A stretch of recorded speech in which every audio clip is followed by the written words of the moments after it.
You're watching WAFB's streaming newscast, live and local, with Dion Guillory. This is 9 News at 5:30.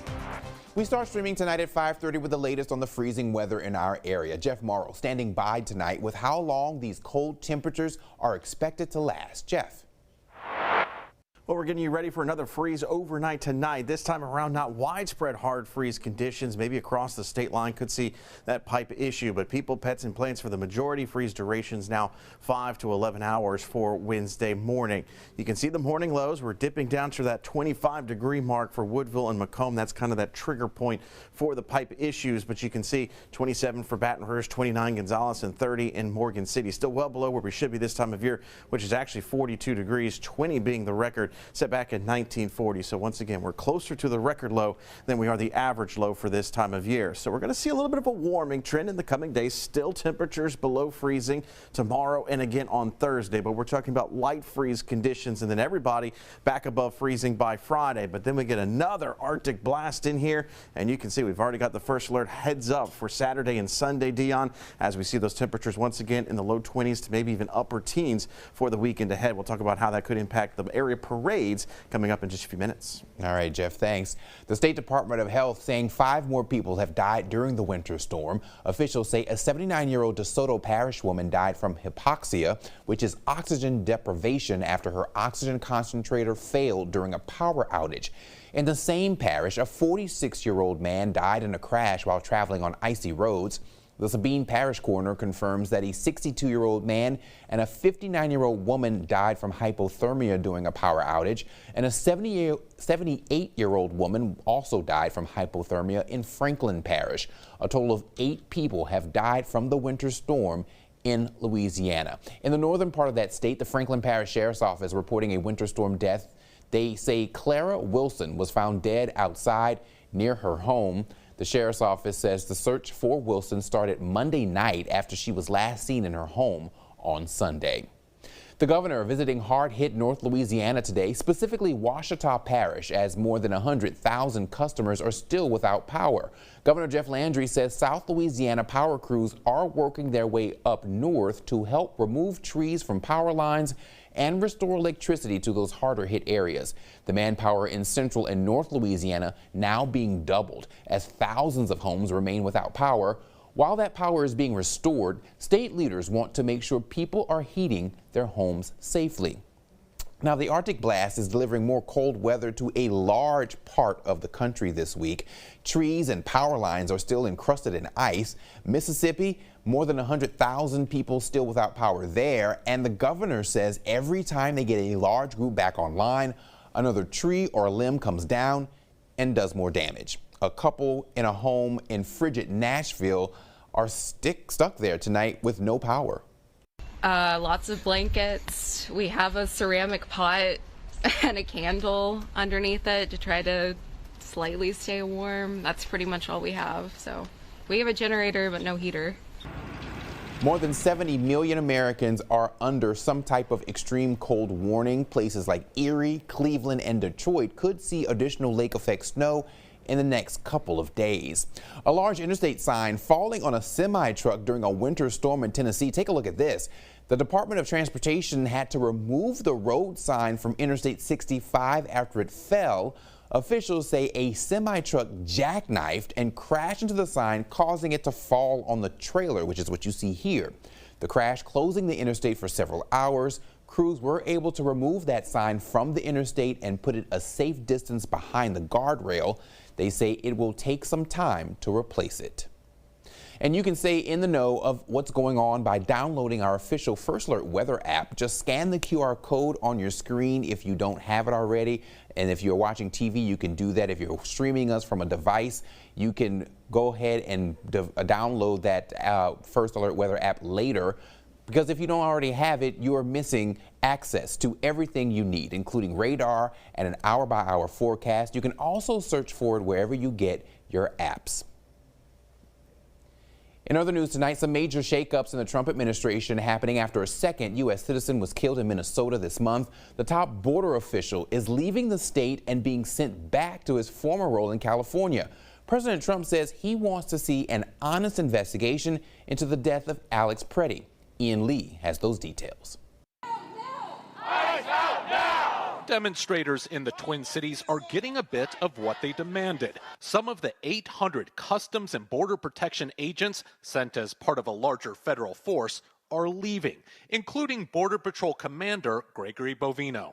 Any decrease in the numbers and the severity is just a huge relief to the community that's been suffering for months now. Now on the ground, President Trump's border czar, Tom Homan, sent to manage operations and work with local leaders. He's meeting with the governor and he's meeting with the mayor. President Trump says he'll be paying attention to the investigation into Alex Preddy's death. The 37-year-old intensive care nurse was shot and killed by agents on Saturday. I'm going to be watching over it. I want a very honorable and honest investigation. I have to see it myself. After meeting with Homan, Minnesota Governor Tim Walz reiterated his priorities: impartial investigations into the shooting deaths and a reduction in federal forces. Justice Department officials have said they are not investigating Renee Good's death. Minneapolis criminal defense attorney Rachel Moran says Preddy's case should be in the hands of state investigators. It's not good practice to have the same agency that may have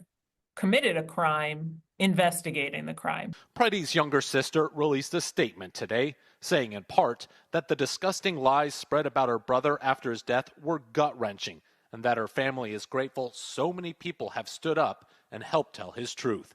Ian Lee, CBS News, Minneapolis.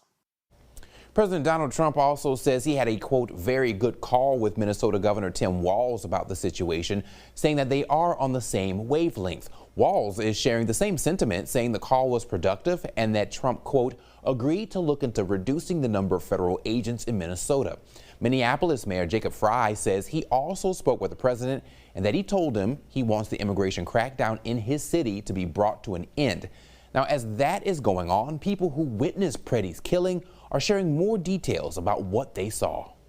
I mean, the thing that stood out to me was that he was calm. There was no way that he was the one escalating this. An official investigation into the shooting is now underway. Customs and Border Patrol says the officers involved are still on active duty, but have been reassigned away from Minneapolis. Louisiana Senator Bill Cassidy is calling for a joint investigation into the deadly shootings in Minneapolis. As Tron Trong reports, political clashes over the shooting may lead to a partial government shutdown. Saturday's deadly shooting of 37-year-old Alex Preddy in Minneapolis is causing protests on the streets and political clashes on Capitol Hill. While many Democrats are calling the incident murder and placing blame on what they call reckless actions by immigration officers, Homeland Secretary Kristi Noem says Preddy posed a threat. An individual approached U.S. Border Patrol officers with a 9mm semi-automatic handgun. The officers attempted to disarm this individual, but the armed suspect reacted violently.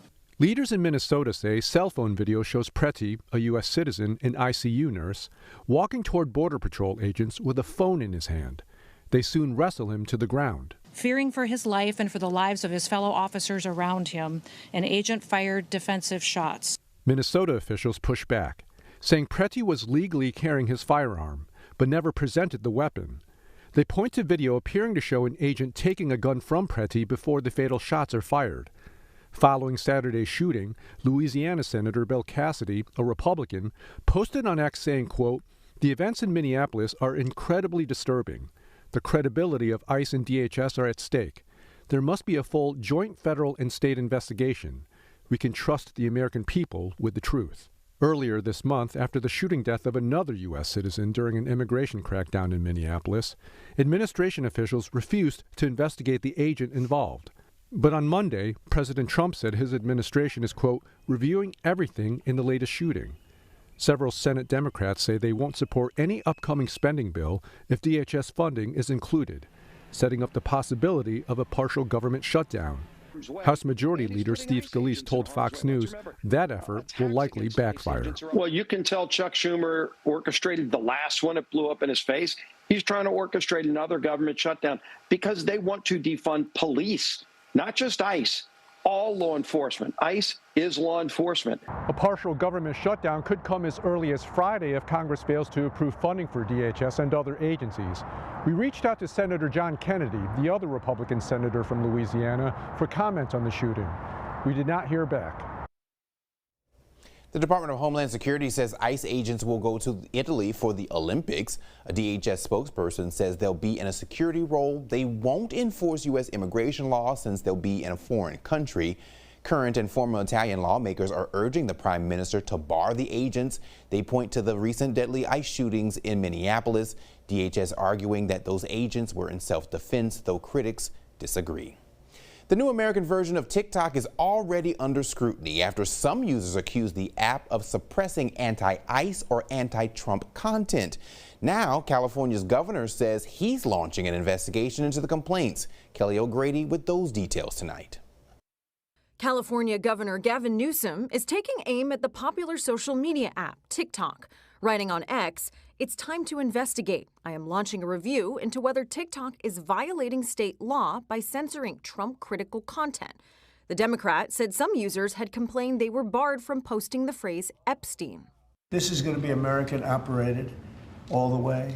It comes just days after ByteDance, TikTok's Chinese owner, said it had finalized a deal to set up a majority U.S.-owned joint venture that will secure U.S. data and avoid a ban here in the U.S. But since the announcement, users say they have noticed a change. TikTok is now censoring our content a lot more now. TikTok USA is broken. What in the is going on with my FYP? Over the weekend, TikTok users reported seeing the same videos repeating on their For You page, some content not displaying, and new posts getting 0 views. Other users also accused the app of censorship, claiming videos critical of ICE and the recent killing of Alex Preddy was what caused the difficulties to post. We are posting factual, political information, and they are censoring our content. But TikTok denied those claims and says the glitches users experienced were due to a power outage at a U.S. data center. In a statement, they said, quote, "We've publicly confirmed we're having ongoing technical issues impacting all U.S. users. It would be inaccurate to report that this is anything but the technical issues we've publicly confirmed." Now, it's important to note that this deal for the U.S. portion of TikTok was just finalized last week, so it will likely take some time for any real changes to flow through to the app. Kelly O'Grady, CBS News, New York. Kelly, thank you. President Trump says he's raising tariffs on South Korea because its legislature has not yet approved the trade deal the two countries reached last year. In a social media post, the president announced that tariffs on products like automobiles, lumber, and pharmaceuticals will increase from 15% to 25%. According to the latest census data for 2025, South Korea is the United States' 8th largest trading partner. The president is trying to now shift the focus to the economy tonight with a speech in Iowa. Erica Brown on Capitol Hill with the latest. President Trump traveled to Iowa Tuesday to highlight the economy during his second term. We have the groceries going down. We have the energy going down. We have gasoline going down at a record clip. With affordability a key issue in this year's midterm elections, the most recent CBS News poll finds 74% of Americans say the Trump administration isn't focused enough on lowering prices. The economy is good. It's all good. Prices are coming way down. The president's trip to Iowa is part of a White House strategy to campaign for Republicans ahead of the midterm elections, making the case on the economy directly to voters. As the White House attempts to shift focus to the economy and affordability, a small group of demonstrators in Iowa protested the Trump administration's policies, particularly its immigration enforcement efforts. We are Midwest nice, and that means no ICE. We don't like how things are being handled right now. Regardless of the reason for the deportations and all that, it's too violent, it's too aggressive. A CBS News poll earlier this month found a growing number of Americans, 61%, say ICE is being too tough when stopping and detaining people. Erica Brown, CBS News, Capitol Hill. Now look at this. Dashcam video shows a toddler falling from a moving SUV in Southern California after the front passenger door opened while the vehicle was turning. Police say a woman then ran from the driver's seat, picked up the child, and then drove off. Investigators later identified the child's mother, 35-year-old Jacqueline Hernandez. The 19-month-old was taken to a hospital with injuries and is expected to fully recover. Hernandez was arrested and booked on suspicion of felony child abuse. Police are asking for other witnesses to come forward.